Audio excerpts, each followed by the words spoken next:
Halo Sobat Jurwis, pada video kali ini kita akan mengulas peraturan-peraturan terkait dengan CSR.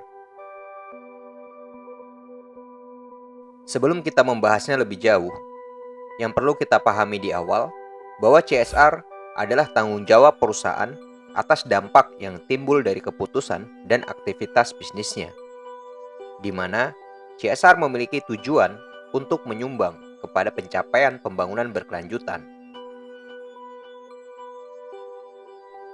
termasuk persoalan kesehatan, kesejahteraan masyarakat, dan masalah sosial dan lingkungan lainnya. Sayangnya, pemahaman CSR bagi kebanyakan orang justru bukan pada poin tanggung jawab atas dampak yang timbul dari aktivitas perusahaan, melainkan CSR dianggap sebagai donasi perusahaan. Tentu saja, ini pemahaman yang keliru.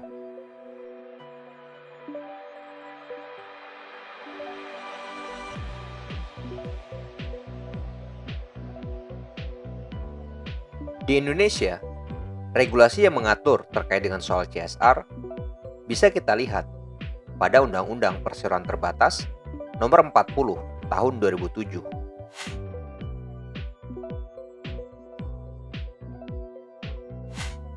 Jika kita simak pada undang-undang tersebut, Pasal 1 Angka 3 Undang-Undang Nomor 40 Tahun 2007 tentang Perseroan Terbatas ini menyatakan bahwa TJSL adalah komitmen perseroan untuk berperan serta dalam pembangunan ekonomi berkelanjutan guna meningkatkan kualitas kehidupan dan lingkungan yang bermanfaat, baik bagi perseroan sendiri, komunitas setempat, maupun masyarakat pada umumnya. Selain pada pasal 1, masih di undang-undang yang sama, kita bisa melihat isi bab 5 yang membahas tentang tanggung jawab sosial dan lingkungan. Pasal 74 pada ayat 1 mengatakan, perseroan yang menjalankan kegiatan usahanya di bidang dan atau berkaitan dengan sumber daya alam wajib melaksanakan tanggung jawab sosial dan lingkungan.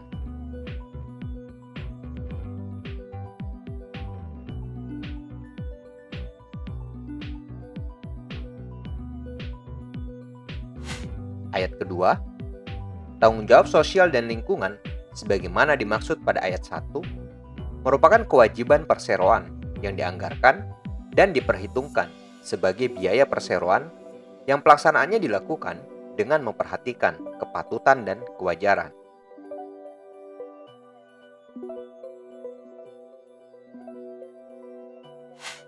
Ayat ketiga pasal 74 berbunyi, perseroan yang tidak melaksanakan kewajiban sebagaimana dimaksud pada ayat 1 dikenai sanksi sesuai dengan ketentuan peraturan perundang-undangan.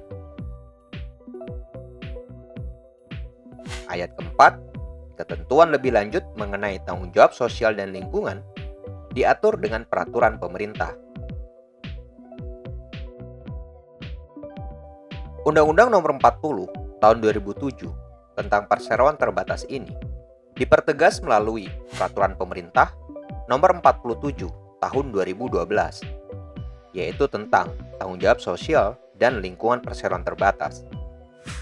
Pasal 4 PP Nomor 47 Tahun 2012 mengatur bahwa TJSL mesti dilaksanakan oleh direksi berdasarkan rencana kerja tahunan perseroan setelah mendapat persetujuan Dewan Komisaris atau Rapat Umum Pemegang Saham atau RUPS sesuai dengan anggaran dasar perseroan.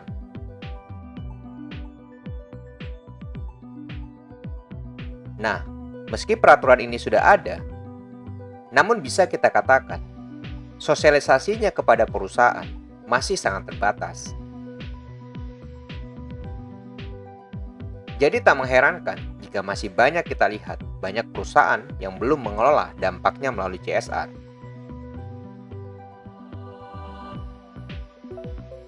Lalu bagaimana dengan sanksinya? Nah, di sini menjadi penting bagi pemerintah untuk menegaskan sanksi bagi perusahaan-perusahaan yang tidak mengelola dampaknya. Minimnya rujukan implementasi CSR, tentu hal ini bisa membuat pelaksanaan CSR oleh perusahaan-perusahaan justru melenceng jauh dari konsep dasar yang telah tumbuh sejak tahun 1953. Kebanyakan masyarakat di Indonesia misalnya justru memandang CSR sebagai donasi perusahaan. CSR versi donasi perusahaan justru dianggap tentang bagaimana perusahaan menciptakan keuntungan dan bukan tentang perusahaan berbagi sebagian keuntungan itu.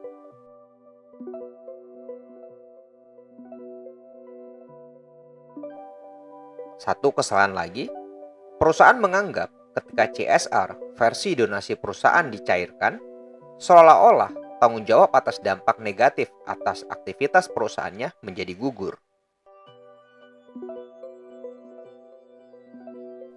Perusahaan yang melakukan donasi perusahaan adalah perbuatan yang sah, sepanjang hal ini bisa menjadi salah satu cara bagi perusahaan melakukan CSR, namun tentu saja tidak bisa menghapus tanggung jawab yang lebih esensi. Akibatnya, pemahaman bahwa CSR versi donasi perusahaan ini banyak menimbulkan penyelewengan dana CSR oleh oknum-oknum tertentu.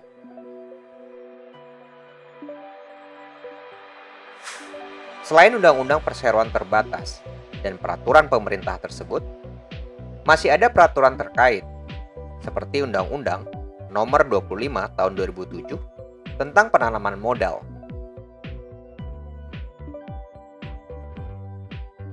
Undang-Undang Nomor 32 Tahun 2009 tentang perlindungan dan pengelolaan lingkungan hidup.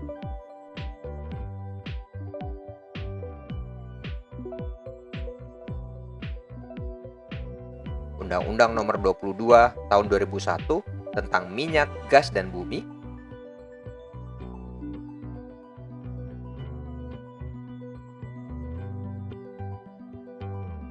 serta peraturan Menteri BUMN terkait tanggung jawab sosial dan lingkungan bagi BUMN.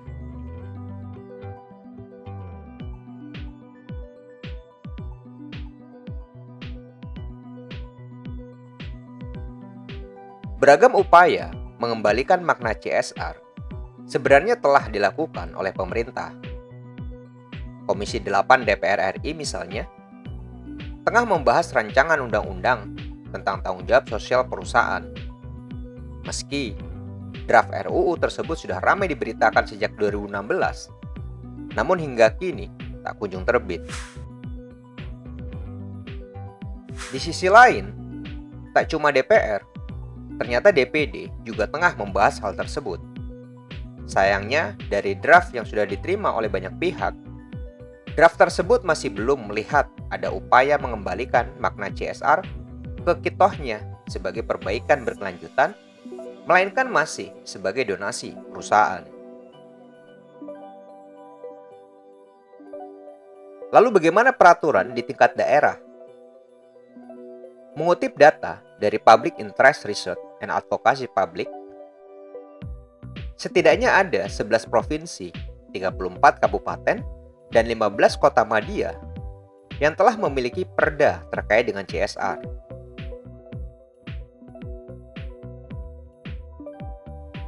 Meski perda-perda tersebut juga perlu kita kritisi karena dinilai masih memprihatinkan. Kebanyakan perda masih menjadikan dana perusahaan sebagai sumber alternatif pendanaan bagi pembangunan daerah. Akibat hal ini, penentuan program hingga kegiatan CSR justru lebih mengarah kepada pelimpahan tanggung jawab pemerintah daerah kepada perusahaan-perusahaan. Tak hanya itu, sejumlah perda bahkan ada yang menentukan sumber pendanaan, program yang boleh dilakukan perusahaan, hingga audit independen untuk melakukan penilaiannya.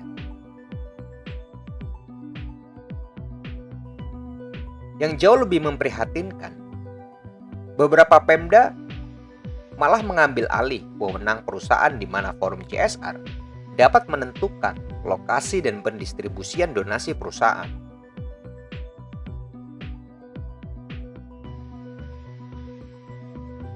Di tataran inilah, CSR justru menjadi agak birokratis dan menimbulkan biaya yang tidak sedikit melalui pembentukan forum-forum CSR daerah serta tim pendampingnya.